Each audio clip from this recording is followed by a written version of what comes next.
At 11:30 in the morning on December 22, 1944, four German officers emerged from the winter fog outside the Belgian town of Bastogne. They walked carefully toward the American lines under a white flag, boots crunching through frozen snow, carrying a typed ultimatum from General Heinrich von Luttwitz of the 47th Panzer Corps. It was written in the language of inevitability. The Americans were completely surrounded, outnumbered, cut off from supplies, and facing annihilation unless they surrendered immediately. The paper assumed the outcome was already decided, but the men waiting on the other side of those lines were about to rewrite the meaning of being surrounded. Inside Bastogne, Brigadier General Anthony McAuliffe of the 101st Airborne Division was awakened from sleep and handed the German message. The situation was dire, ammunition was low. Medical supplies were almost gone. The temperature hovered well below freezing. 7 German divisions armor, infantry, artillery encircled the town. Air support was grounded by weather. Relief forces were days away, if they arrived at all. For any army trained in traditional European doctrine, the conclusion would have been obvious. Yet McAuliffe read the ultimatum once, looked up at his staff, and responded with a single word: nuts. No one in the room yet realized that this reflexive answer was the visible tip of a revolution decades in the making. When the confused German officers asked for clarification, the Americans explained bluntly that nuts meant refusal total and final. There would be no surrender. The Germans left stunned, unsure whether they had been insulted or misunderstood. But what mattered was not the phrasing, it was the instinct behind it. Surrounded armies were expected to conserve strength, dig in, and negotiate survival. American forces at Bastogne did something different. They prepared to counterattack. And that instinct was not born in the Ardennes. It had been deliberately engineered long before the war began. The Battle of the Bulge itself was Germany's last great gamble. Adolf Hitler had ordered a massive surprise offensive through the Ardennes forest, aiming to split Allied forces and seize Antwerp. Bastogne, a small Belgian crossroads town, became the hinge upon which the entire offensive turned. Whoever controlled Bastogne controlled the road network necessary for German armor to advance. That was why the 101st Airborne was rushed into position with little preparation, no heavy armor, and minimal supplies. By December 20th, the Germans had closed the ring. Bastogne was isolated, surrounded, and freezing. On paper, it should have fallen quickly. Yet the American response defied every expectation the Germans had formed from decades of European warfare. Instead of collapsing inward, the defenders actively probed German lines. Patrols pushed outward. Artillery was repositioned aggressively. Commanders planned not how to endure defeat, but how to rupture the encirclement. Even under siege, the Americans behaved as though movement, initiative, and attack were still possible. That behavior confused German commanders who had expected desperation, not resistance. And as the days dragged on, the cost of that confusion grew heavier with each failed assault. What the Germans did not understand, what they could not understand in that moment, was that the American army fighting at Bastogne was not improvising. It was executing doctrine. The men in command positions had been trained, drilled, and conditioned to behave this way. Their reactions were not heroic accidents. They were institutional reflexes. And those reflexes had been forged not in Belgium, but in classrooms, training fields, and command reforms stretching back to the aftermath of the First World War. The nuts reply became famous because it was concise, defiant, and almost humorous in the face of overwhelming danger. But history has a habit of mistaking symbols for causes. Bastogne did not produce this mindset, it revealed it. The true story begins decades earlier, with an American officer who had watched an entire generation of soldiers bleed because their leaders waited too long to act. If you're finding this story compelling so far, this is the moment to pause and click the subscribe button and like the video. It genuinely helps more people discover stories like this, and it allows us to keep producing deeply researched historical narratives that go beyond the surface. By the time relief finally arrived, when elements of General George Patton's Third Army broke through the German lines, the outcome was already clear. Bastogne had not fallen. The German timetable had been shattered. Fuel had been wasted. Momentum had been lost. What began as a tactical decision to hold a crossroads became a strategic turning point in Hitler's final offensive. But the most important victory was invisible. the validation of a way of war that rewarded initiative over obedience and action over caution. The American army that held Bastogne did not wait for perfect information. It did not wait for written orders. Junior officers were expected to act, not ask. Commanders assumed their subordinates would move aggressively unless explicitly told otherwise. This was the opposite of the rigid, centralized command systems that dominated European armies before and during the early years of the war.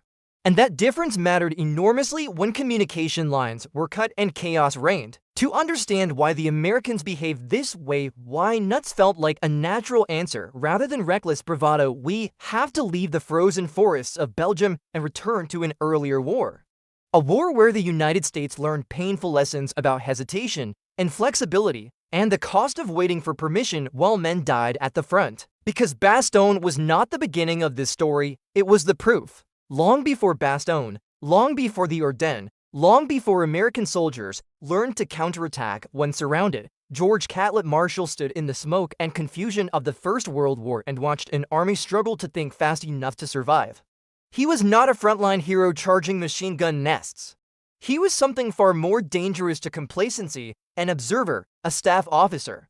A man whose job was to see how decisions were made and how disastrously slow those decisions could become once bullets began flying. In 1917 and 1918, Marshall served with the American Expeditionary Forces in France, eventually playing a central role in planning the Meuse Argonne Offensive. It was the largest operation the United States had ever undertaken, involving more than 500,000 American soldiers. On paper, it was a triumph of logistics and coordination. In reality, it was a brutal education. American units advanced against entrenched German defenses with limited experience, rigid plans, and command structures that struggled to adapt once the fighting began. Marshall watched as carefully crafted orders became useless within hours of contact. Terrain changed, units became disoriented. Communications failed. Officers at the front hesitated not because they lacked courage, but because they lacked authority. They had been trained to wait for instructions, to follow procedures, to execute plans written far behind the lines, and while they waited, men died. Opportunities vanished, momentum collapsed. The battlefield punished delay without mercy. What disturbed Marshall most was not the chaos itself. War had always been chaotic, but the army's inability to respond to it. Too many officers believed their duty was to obey rather than decide. Too many commands moved upward for approval instead of outward toward action. The system rewarded caution and punished initiative. And in a war defined by artillery barrages, machine guns, and rapidly shifting fronts, hesitation was fatal. By the time the Meuse-Argonne Offensive ended, the United States had achieved victory at an enormous cost. Tens of thousands of casualties had been suffered in a matter of weeks. Official histories would later celebrate bravery and sacrifice. Marshall saw something else. He saw a warning. If the next war was fought the same way, but with faster movement, mechanized forces, and deeper penetration, the consequences would be catastrophic. The army could not afford leaders who froze when plans broke down. The First World War convinced Marshall that the most important battlefield was not physical terrain, but the human mind. Armies did not fail simply because they lacked weapons or numbers. They failed because their leaders could not think clearly under pressure. They failed because command systems assumed stability in a world defined by uncertainty. And they failed because initiative was treated as a risk rather than a necessity. After the war, many armies drew the wrong lessons. They doubled down on centralized control, elaborate planning, and rigid hierarchies designed to prevent mistakes. Marshall went in the opposite direction. He concluded that mistakes were inevitable and that waiting to avoid them was far more dangerous than making them quickly. A flawed decision executed immediately, he believed, was often better than a perfect decision made too late. This was not recklessness. It was realism born from watching men die while waiting for orders that never arrived. Yet Marshall did not immediately have the power to reform the army. For years, these ideas existed only as convictions shaped by experience. He carried them quietly through staff assignments, observing, remembering, and refining his thinking. The institutional inertia of the U.S. Army was immense. Tradition was deeply entrenched. Promotions favored conformity. Innovation was often viewed as insubordination. Changing doctrine meant challenging the culture of obedience itself. Still, Marshall waited not passively, but strategically. He understood that ideas alone changed nothing unless they were embedded in training, education, and promotion. The next generation of officers had to be shaped before the next war began. They had to be conditioned to act without guidance, to improvise under stress, and to accept responsibility for independent decisions. Otherwise, the same paralysis he had witnessed in France would repeat itself on an even deadlier scale. The irony was cruel. The United States emerged from the First World War victorious, yet dangerously unprepared for the kind of conflict the future would bring. Mechanization, mobility, and combined arms warfare were accelerating. The next war would not wait for messengers or written orders. It would reward speed, aggression, and initiative. Marshall saw it clearly, but convincing an entire institution to change its habits would require more than warnings. It would require a revolution in how officers were taught to think. As the years passed, Marshall's reputation quietly grew. He was known as demanding, unsentimental, and intolerant of incompetence. He did not flatter superiors or protect underperformers. He valued clarity over courtesy. These traits did not always make him popular, but they made him respected. And when the opportunity finally came to shape the Army's future, he moved with the same decisiveness he wanted his officers to display. That opportunity arrived not on a battlefield, but at a school. In 1927, Marshall was assigned to the infantry school at Fort Benning, Georgia. Too many officers, it seemed like an academic backwater, a place for lectures, theory, and routine instruction. Marshall saw something else entirely. He saw a laboratory. A place where the habits of an entire generation of leaders could be rewritten before they ever commanded men in combat. What he would do there would determine how American soldiers behaved when surrounded, outnumbered, and under fire years later in places like Bastogne. Because the most dangerous weapon Marshall intended to give the Army was not a gun or a tank, it was the ability to decide. When George C. Marshall arrived at the infantry school at Fort Benning in 1927, he did not announce a revolution. He didn't need to. Revolutions in military institutions rarely begin with declarations.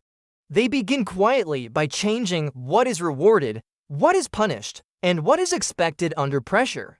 Fort Benning became the place where Marshall would reshape the American officer corps not by teaching them what to think, but by forcing them to think at all. The traditional model of military education emphasized certainty. Officers sat through long lectures. They studied idealized battlefield scenarios. They produced detailed written plans that assumed stable conditions and obedient subordinates. Marshall believed this approach was dangerously disconnected from reality. War did not unfold neatly. Information was incomplete, orders were misunderstood. Situations changed faster than paperwork could keep up. Teaching officers to rely on perfect clarity was, in Marshall's view, teaching them to fail. At Fort Benning, Marshall dismantled that assumption. He replaced lectures with problems. Instead of giving officers time to prepare elaborate solutions, he gave them minutes, sometimes seconds. Students were taken into the field with minimal warning. An instructor would point to a map, describe a vague enemy presence, and demand immediate orders. There were no correct answers. There was only action nor paralysis. Officers who hesitated were pressed harder. Those who acted were evaluated not on perfection, but on decisiveness. This approach unsettled many students. They were accustomed to being graded on procedure, not judgment. Marshall made judgment the core of everything. He taught that uncertainty was not an obstacle to decision-making, it was the condition under which decision-making mattered most. Officers were expected to act even when they felt unprepared. Especially when they felt unprepared, because that was exactly how real battle felt. Marshall also rewrote the Army's understanding of obedience. At Fort Benning, following orders was not enough. Officers were taught that if circumstances changed, their duty was to adapt even if that meant deviating from instructions. Initiative was no longer a risk, it was an obligation. Waiting for guidance while the enemy acted was treated as failure. This philosophy ran directly against centuries of military tradition, but Marshall insisted that modern warfare demanded it. One of the most radical ideas Marshall enforced was the concept of the counterattack. When under pressure, when surprised, when seemingly outmatched, officers were taught to move forward, not backward. Counterattacking disrupted enemy plans, seized initiative, and forced opponents to react. Even a limited attack could regain psychological momentum. Defensive passivity, by contrast, invited encirclement and collapse. This principle would later echo in frozen forests half a world away. More than 200 future generals passed through Fort Benning during Marshall's tenure. They absorbed his methods not as theory, but as instinct. Dwight D. Eisenhower, Omar Bradley, George Patton, and countless others were shaped by this environment. They learned that leadership meant deciding with imperfect information and accepting responsibility for the outcome. They learned that hesitation was more dangerous than error. And they learned that aggressive action could compensate for material weakness. If you're enjoying how this story connects decisions in classrooms to outcomes on battlefields, now is the perfect moment to click the subscribe button and like the video. It directly helps these stories reach more people and keeps deep, narrative-driven history alive on this channel. By the early 1930s, the effects of Marshall's reforms were already visible. Officers trained at Fort Benning behaved differently in field exercises. They moved faster, they adapted more quickly. They challenged assumptions. Most importantly, they expected their subordinates to do the same. Initiative became contagious. A new culture was taking hold, one that valued thought over ritual and action over permission. Marshall did not stay at Fort Benning forever, but his influence did. The men he trained carried his philosophy into every corner of the army. They became instructors themselves. They shaped training manuals, they commanded units. Quietly, steadily, the army's intellectual DNA was changing. What had once been radical became normal. What had once been discouraged became expected. Yet there was still a lingering question, one that no classroom or small-scale exercise could fully answer. Would this doctrine work when applied to an entire army? Could initiative-driven warfare survive the friction of massive formations, complex logistics, and competing personalities? Theory was one thing, war was another, and before the United States would face a real enemy, it would test itself on a scale never attempted in peacetime. That test would come not in Europe or the Pacific, but in the swamps, forests, and dusty roads of the American South. There, an unprepared army would attempt to simulate modern war and discover whether Marshall's ideas could survive contact with reality.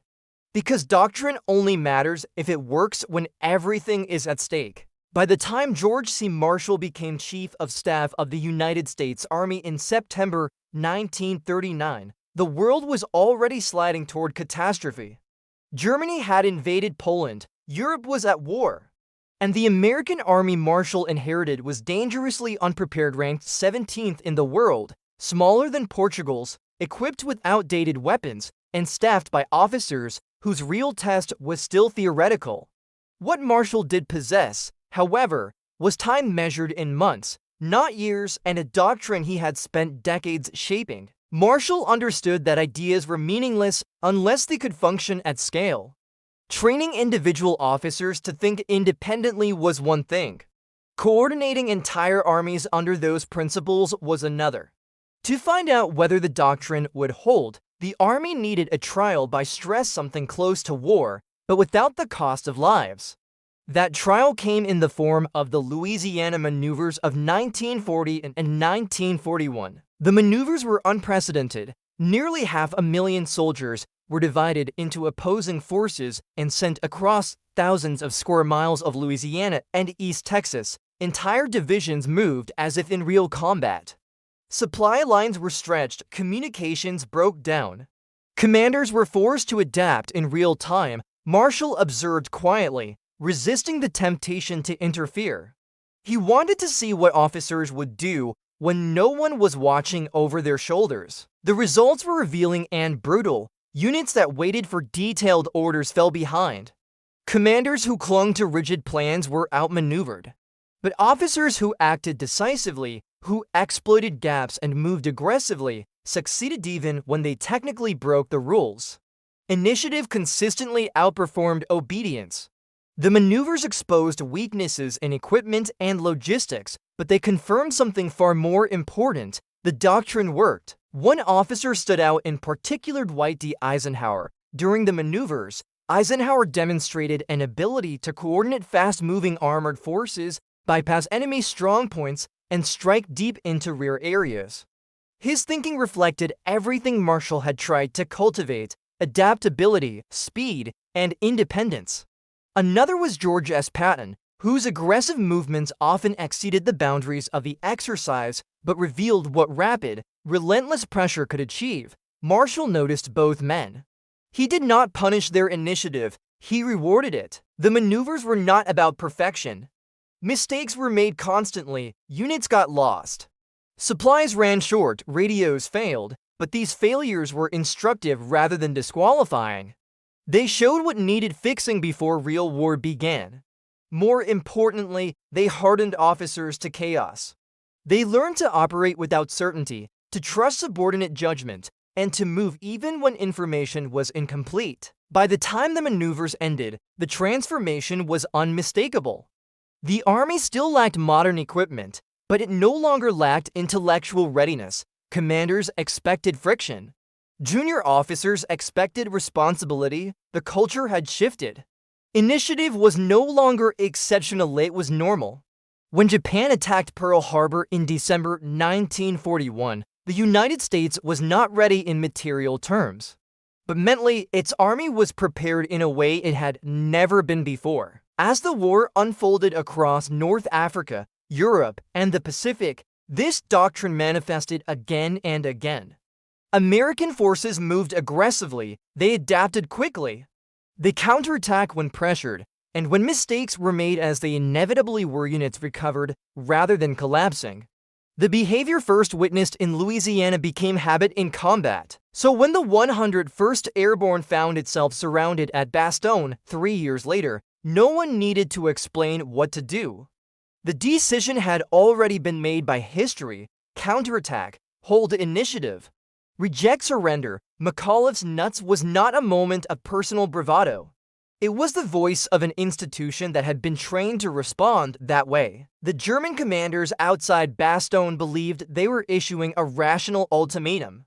In their experience, encirclement meant inevitability. They did not understand that they were facing an army that rejected inevitability itself. An army taught that survival came not from waiting, but from acting. An army whose leaders had been trained decades earlier to think faster than the enemy. By the time relief arrived and the German offensive collapsed, the lesson was complete. Doctrine had shaped behavior, behavior had shaped outcomes. And a single word short, sharp, dismissive had come to symbolize an entire philosophy of war. But Bastogne was never the point, it was the proof.